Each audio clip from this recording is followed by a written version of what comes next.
Greetings out there in YouTube land. This is Morrisman, and as always, I thank you guys for coming to my channel. Per request from one of my subscribers, he asked me to do kind of a brief overview of what I think about Sam Cooke.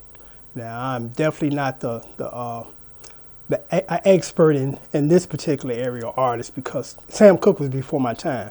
But what I do remember very vividly, growing up as a child in my household, there were two artists that my mother used to always talk about, rave about, loved, and that was Billy Eckstine and Sam Cooke. So I'm kind of going to go off of memory of what, she used to talk about and what made her become a big fan. As I've done a little research over the years as far as certain artists like Sam Cooke, I come to realize a few things. And what was so unique about Sam Cooke was this. Sam Cooke was probably one of the first gospel artists that successfully crossed over to, as they called it, worldly music. Because I believe Ray Charles did that or attempted to, but his transition wasn't as smooth and successful, in my opinion. But, Sam Cooke holds that title that he was the first gospel artist to make that transition from gospel music to popular music. And what I've come to learn about Sam Cooke, and actually just recently, because I bought a couple of songbooks, that the majority of that stuff that Sam Cooke recorded, now mind you, this is in the late 50s, 60s, early 60s, I believe. And back then it was customary that the singer just sang and the writers wrote and the producers produced the tracks.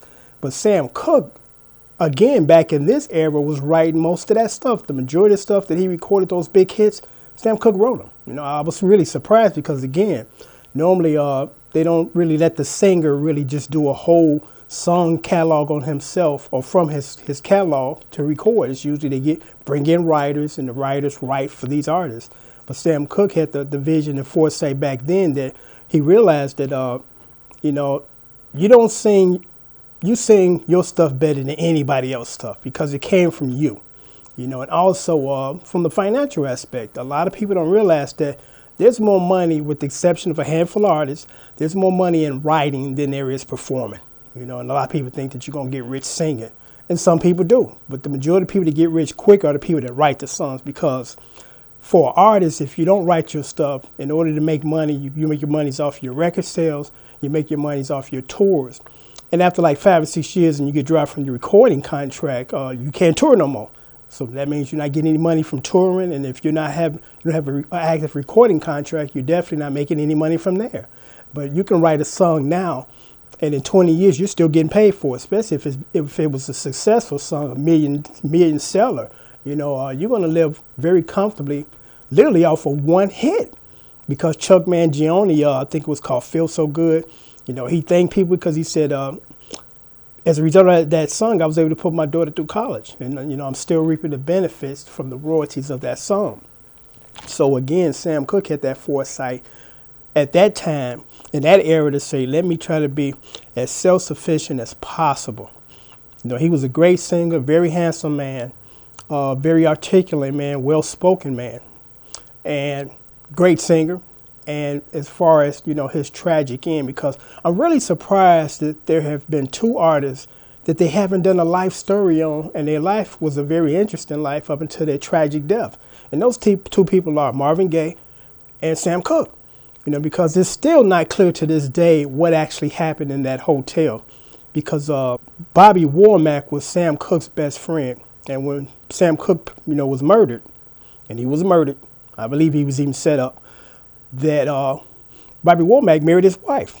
Bobby Womack even wrote a song about that I want to say it was in the late 80s. And a lot of people didn't realize the story behind the song, because it was a true story. The name of it was, I wish he didn't trust me so much. And he's referring to his friend Sam Cooke, because again, apparently Bobby Womack had a thing for Sam Cooke's wife when he was married to her. But of course, out of respect, he didn't say anything, didn't do anything. But when he passed away, was murdered, he quickly married Bobby Womack's, widow. But it's unfortunate as far as, the way that he passed away, because I'm just strictly going by what I've read, because I wasn't there and I don't know.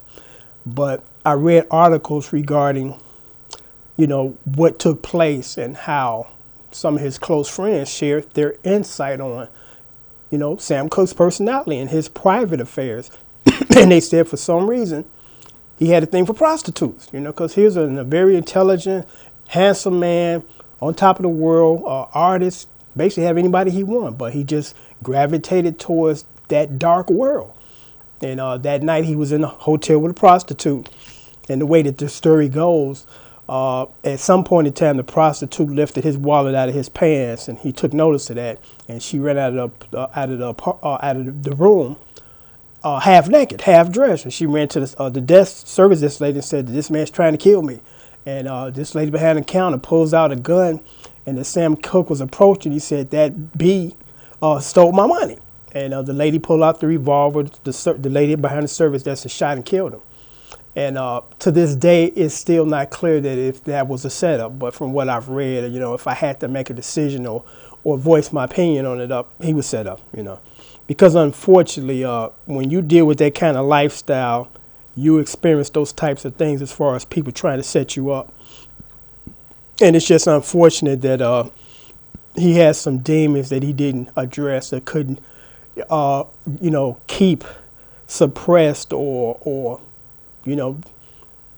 get through it. And as a result of that, we lost a great artist at the prime of his life. And you really hate to see those types of endings. You go from rags to riches, and then something like that happens. But overall, great artist. Was really surprised that he wrote most of that stuff that he sang back in that era. The first gospel artist to successfully make that crossover, and do it well. So that's my analogy or take on Mr. Sam Cooke. So until next time, take care and thanks for watching.